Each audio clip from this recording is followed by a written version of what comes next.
introduce how to use the bottle air washing machine. First, connect the power and the air compressor. Here to connect the air, and this is the power switch. Here for setting the time. From here, the time you clean the bottle. Now we start.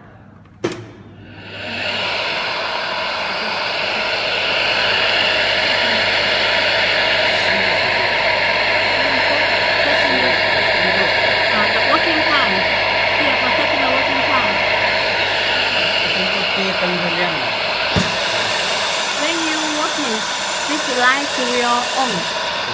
Now we testing.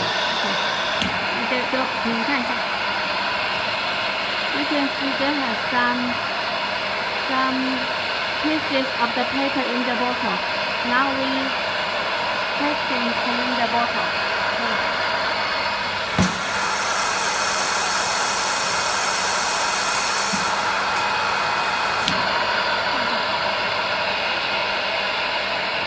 It is very clean. After you use some time, and this blue tank is for collect the garbage. And after you use some time, you have to screw it and screw out the garbage.